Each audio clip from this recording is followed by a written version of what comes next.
So hey everybody, welcome back to the channel. This is Palak and आज की इस video में हम बात करेंगे इंडिया के सेंट्रल बैंक की, जो इंडिया की सारी मॉनेटरी पॉलिसीज़ को कंट्रोल करता है और जितने भी कमर्शियल बैंक्स हैं उनको सुपरवाइज करता है। जैसे कि इंडिया के अंदर reserve bank of India central bank है, वैसे ही जितने भी डेवलप्ड और डेवलपिंग कंट्रीज़ हैं उनके अपने अपने सेंट्रल बैंक्स होते हैं।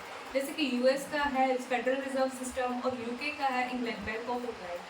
तो ये जो आरबीआई है यानी रिजर्व बैंक ऑफ इंडिया है, ये एस्टैब्लिश हुआ था 1935 के अंदर, जो कि एक स्टैट्यूटरी बॉडी है।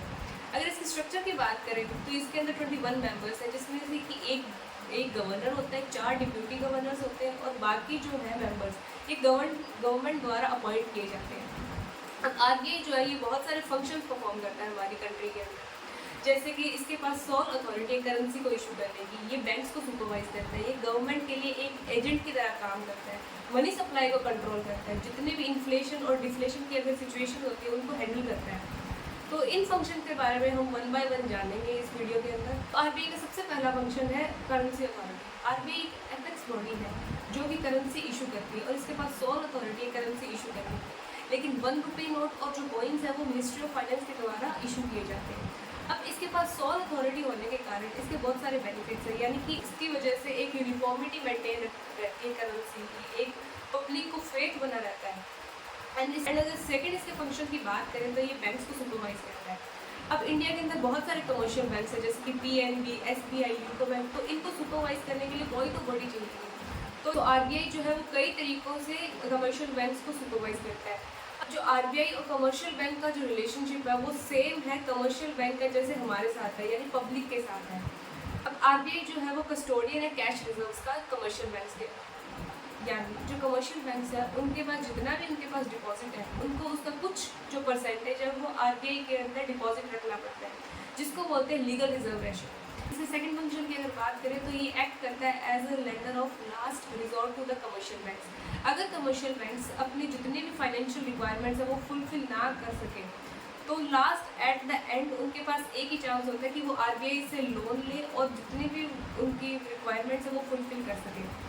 And third function of the central bank is it is a banker to the government. That means it is a agent, supervisor and financial adviser to the government. अगर इसके एजेंट की बात करें तो ये इसके पास रिस्पॉन्सिबिलिटी है पब्लिक डेट को मैनेज करने की, और एज अ बैंकर ये जो गवर्नमेंट का है करंट अकाउंट मेंटेन करके रखता है एंड गवर्नमेंट के बिहाफ पे जितनी भी ट्रांजेक्शन होती है वो करता है। और एज अ फाइनेंशियल एडवाइज़र ये गवर्नमेंट को time to time economic, financial और मॉनेटरी मैटर्स में एडवाइस करता है एंड गवर्नमेंट के बिहाफ पे जितनी भी ट्रांजेक्शन होती है वो करता है। और एज अ फोर्थ जो आरबीआई का फंक्शन है वो है मनी सप्लाई कंट्रोल करना। अब इकॉनमी के अंदर बहुत सारी फ्लक्चुएशन होती है जिसकी वजह से इन्फ्लेशन और डिफ्लेशन की सिचुएशंस क्रिएट हो जाती है। अब आरबीआई इन सिचुएशन को कंट्रोल करने के लिए बहुत सारे मेथड्स का यूज़ करता है, जिसमें से कुछ क्वांटिटेटिव है और कुछ क्वालिटेटिव है। क्वांटिटेटिव की अगर बात करें तो उनमें रहता है repo rate, bank rate, reverse repo rate, open market operation, legal reserve requirements. And वही अगर हम क्वालिटेटिव की बात करें तो उन मार्जिन रिक्वायरमेंट्स एंड मॉरल सुएशंस के मेथड्स हम डिस्कस करेंगे क्वालिटेटिव मेजर्स, जिसमें रहता है repo rate, bank rate and reverse repo rate. Repo rate की अगर हम बात करें तो ये एक ऐसा इंटरेस्ट रेट है जिस इंटरेस्ट रेट के ऊपर जो सेंट्रल बैंक है वो कमर्शियल बैंक्स को लोन प्रोवाइड करता है।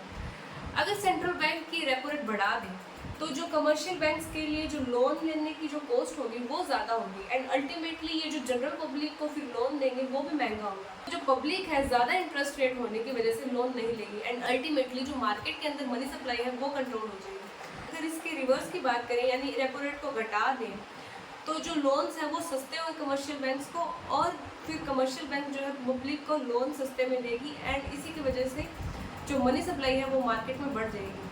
सो अगर हमें इन्फ्लेशन की सिचुएशन को कंट्रोल करना है तो हमें रेपो रेट बढ़ाना पड़ेगा। अगर हमें डिफ्लेशन की सिचुएशन को कंट्रोल करना है तो हमें रेपो रेट कम करना पड़ेगा। एंड इसी के अंदर जो सेकंड मेथड है वो है bank rate. Actually repo rate और बैंक रेट के अंदर कोई डिफरेंस नहीं है। डिफरेंस सिर्फ इतना है कि जो रेपो रेट है वो शॉर्ट टर्म पीरियड के लिए होता है और जो बैंक रेट है वो लॉन्ग टर्म पीरियड के लिए होता है। इसी के अंदर आता है रिवर्स रेपो रेट। अब रिवर्स रेपो रेट के अंदर जो आरबीआई है वो कमर्शियल बैंक को लोन देता नहीं है, एक्चुअली कमर्शियल बैंक से लोन लेता है अच्छे इंटरेस्ट रेट पे। अगर मनी सप्लाई मार्केट के अंदर ज़्यादा है तो आरबीआई क्या करेगा, अच्छे इंटरेस्ट रेट के ऊपर लोन लेगा। साथ जो कमर्शियल बैंक्स होंगे वो पब्लिक को लोन देने से अच्छा वो आरबीआई के अंदर अपने लोन देंगे अच्छे इंटरेस्ट रेट की वजह से। इसी के अंदर फोर्थ मेथड की हम बात करें तो वो है open market operations. Open market operations का मतलब यहाँ ये है, जो आरबीआई है वो कमर्शियल बैंक्स को गवर्नमेंट की सिक्योरिटीज और बिल्स को सेल करता है। अब सेल करने की वजह से जो कमर्शियल बैंक्स के डिपॉजिट्स होंगे वो कम हो जाएंगे और जो क्रेडिट क्रिएशन होगा वो भी कम होगा। एक्चुअली जो मनी सप्लाई है पब्लिक के अंदर वो कम हो जाएगी। तो इसके मेथड की बात करें तो वो है लीगल रिजर्व रिक्वायरमेंट्स।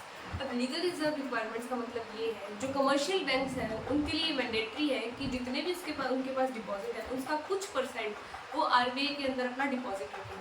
अब इसी के चलते जो कमर्शियल बैंक्स हैं उनको 2 अकाउंट्स मेंटेन करके रखने होते हैं, जो है cash reserve ratio and statutory liquidity ratio, यानी CRR एंड SLR।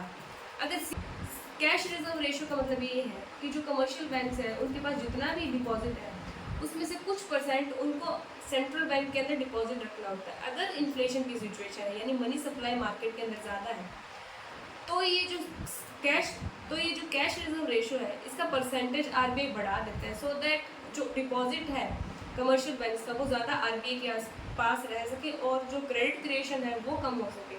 एंड इसी के अंदर हम अगर SLR की बात करें तो ये एक ऐसा परसेंटेज होता है कमर्शियल बैंक के डिपॉजिट्स का जो वो अपने पास मेंटेन करके रखते हैं। मनी को ना तो एज अ लोन की तरह यूज़ करते हैं पब्लिक के लिए एंड ना वो मनी क्रिएशन की वजह से यूज़ करते हैं।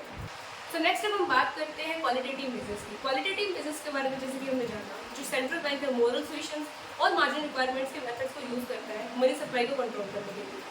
मार्जिन रिक्वायरमेंट्स का मतलब ये होता है, अगर कोई बोरोअर कमर्शियल बैंक से लोन लेना चाहता है तो उसको एक सिक्योरिटी अमाउंट दिखानी पड़ती है। उस सिक्योरिटी अमाउंट के बेसिस पे उसको लोन दिया जाता है। एंड सेंट्रल बैंक ये जो डिफरेंस होता है सिक्योरिटी अमाउंट और लोन के बीच में वो डिफरेंस डिसाइड करता है। फॉर एग्जाम्पल अगर मेरे पास 100 रुपीज़ की कोई सिक्योरिटी है तो कमर्शियल बैंक मेरे को उसके बेसिस पे 60% का ही कुछ मेरे को लोन देगी।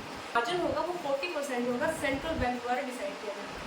अगर मनी सप्लाई मार्केट के अंदर ज़्यादा है तो आरबीआई इस मार्जिन रिक्वायरमेंट को बढ़ा देगा, जिसकी वजह से जो लोन लेने की कैपेसिटी है लोगों की वो कम हो जाएगी। एंड नेक्स्ट अब हम बात करते हैं मोरल सॉल्यूशंस की। मोरल सॉल्यूशंस का मतलब ये होता है जो प्रेशर और परसुएशंस जो आरबीआई द्वारा इम्प्लाई किया जाता है कमर्शियल बैंक्स के ऊपर कि उनकी जो पॉलिसीज क्रेडिट पॉलिसीज है उनके अकॉर्डिंग वो काम करे commercial bank, so that money supply जो है मार्केट के अंदर कम हो सके। कुछ आरबीआई के मेथड्स हैं जिसके द्वारा मनी सप्लाई को मार्केट के अंदर कंट्रोल किया जाता है। इसी के साथ हमने आरबीआई के कुछ इंपॉर्टेंट फंक्शंस के बारे में भी जाना। So this is the end of this video. I hope you guys like the video.